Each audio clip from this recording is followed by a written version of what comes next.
Welcome. My name is Sarah, and this webinar is brought to you by Piedmont Housing Alliance and produced by the Housing Counseling team. So tonight we are going to talk about fair housing rights and finding a rental in the Charlottesville area. So we're going to be talking about what housing providers, so like property management and landlords, what they're looking for in a rental application, resources on finding a rental, talking to landlords, tips on what you're going to do when you are looking at houses and rental units, and then the fair housing laws.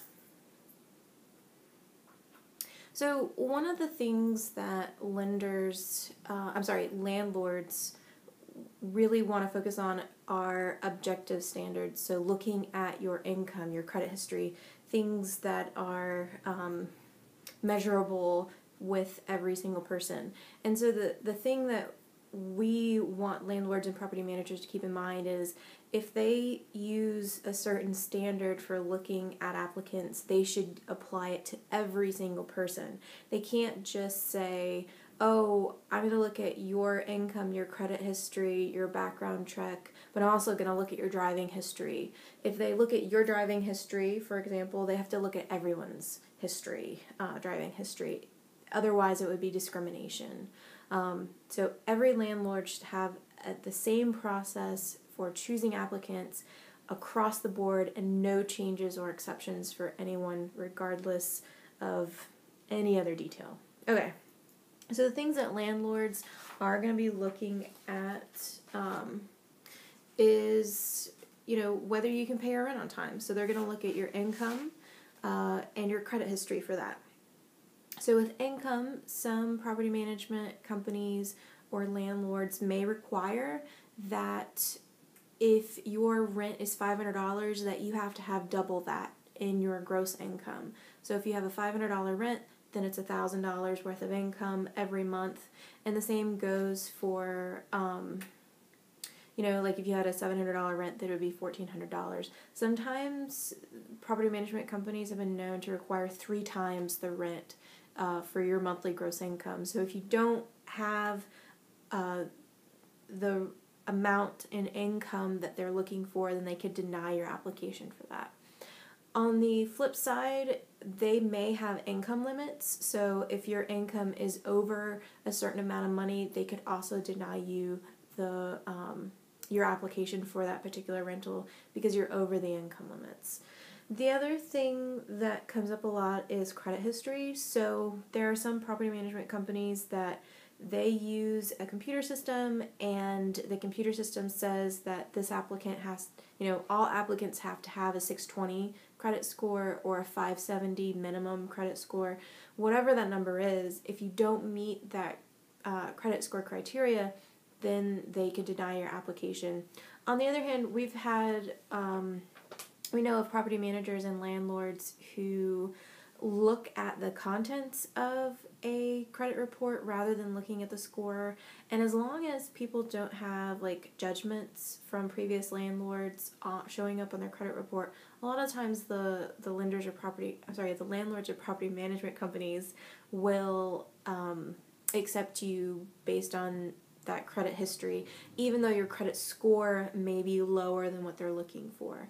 Now, I will say this, because of the recent changes in the laws for the Affordable Care Act, a lot of the local hospitals have been pretty aggressive in doing garnishments of wages if there are medical collections.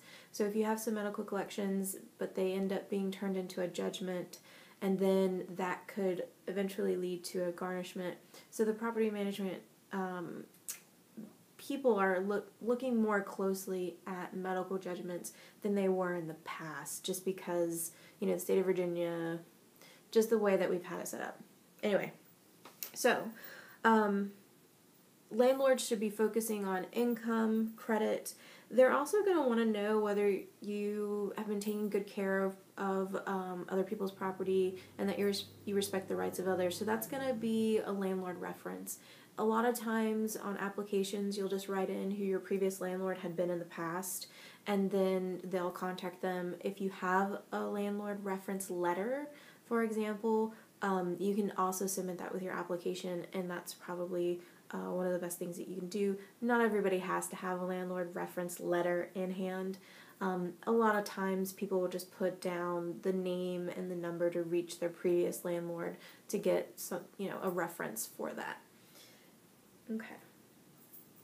So, some reasons that landlords and property management companies can deny your application. So you can legitimately be denied due to credit history, like we talked about, income restrictions, your record of behavior that would violate the lease, and we're going to talk about that next.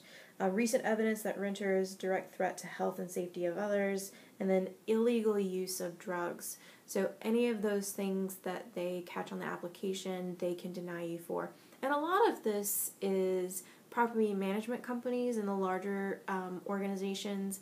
Private landlords, this may not apply, like some of this may not be applicable to them. Private landlords can, they're not allowed to discriminate based on fair housing laws, but usually they're going to be a little less strict in their housing criteria, their criteria for selecting their next tenant, rather. Okay. So, if there was, if you were submitting application to Midway Manor or to Piedmont Housing Alliance, Greenstone on 5th, or other public housing units, then this is what HUD has to say about criminal background checks and any drug-related activities that might show up on the criminal background check or that the owner or property manager might know of. So these are what HUD says, that if you're applying to a place that uses HUD money, so HUD stands for Housing and Urban Development, and they lots of time gives money to property management companies to help them build or to provide affordable housing in the area. And so a lot of times you'll see this as the base criteria, as sort of the baseline that property managers use. And a lot of times they can go above and beyond that, apply even more rules. But this is the basic. This is at least the minimum that property managers have to follow. So, for a household that has a member who was evicted in the last 3 years from federally assisted housing for drug-related criminal activity. So, they will deny your application if anyone in the household, not you, it could be you, it could be the co-applicant, any member who's going to be living in that unit, if they've been evicted in the last 3 years from federally assisted housing for drug-related criminal activity, the application will be denied. Also, if any member of the household where the owner believes that a member of your household is currently using illegal drugs or the tenant is actually using illegal drugs, they can deny the application as well.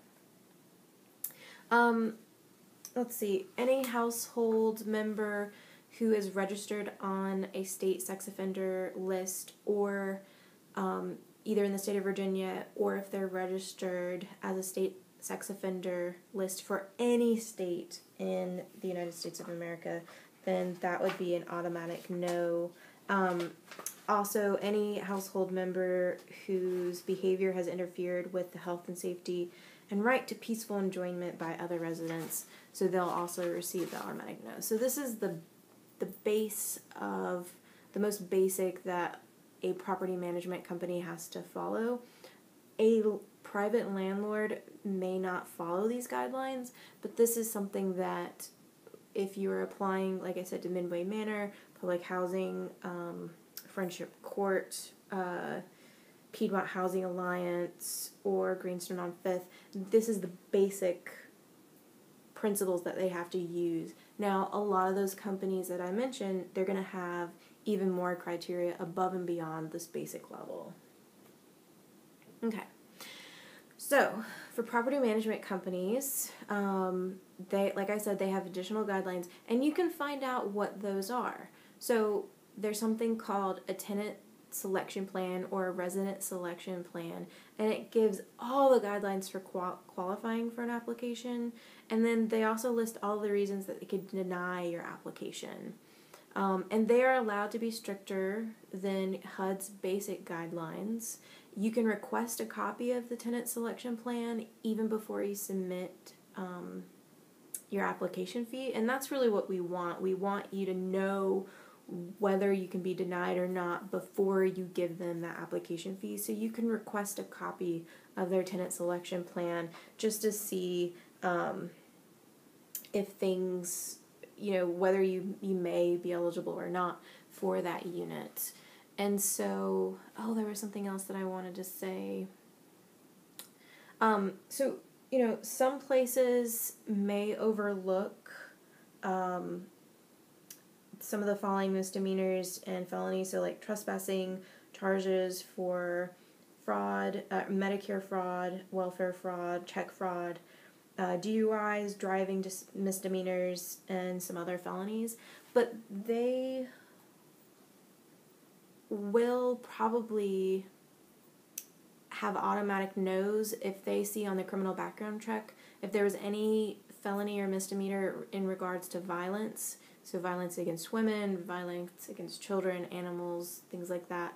Any use of weapons, I've heard, is an automatic no. And then the distribution and production of drugs is a huge no. But I've heard that some property management companies have a gray area if someone has a misdemeanor or a felony in regards to use of drugs. So that's up to the property management company. That's their discretion. But they should have it stated in their tenant selection plan what they're willing to do and what they're not willing to do. Okay. So, and again, the purpose of this is application fees for property management companies range from $25 per adult to like $150 per adult, right? So we want you to avoid paying those high cost fees if some of these things might be an issue. And like I said, every property management company is going to have different rules above and beyond HUD's basic guidelines. So finding that out to see whether it's worth paying that $25 per adult who's going to be living in the unit is worth it or not. Okay. So where to find the housing? And like I said, with federally funded properties, it may work, it may not work, it just depends on your situation. You're definitely going to want to request that tenant selection plan so that you can figure out, okay, I meet their criteria or no, I don't, before you pay any kind of application fees. And there's an organization called Lending Hands. So this is an ex-offender resource agency, and they assist with successful transition back into society.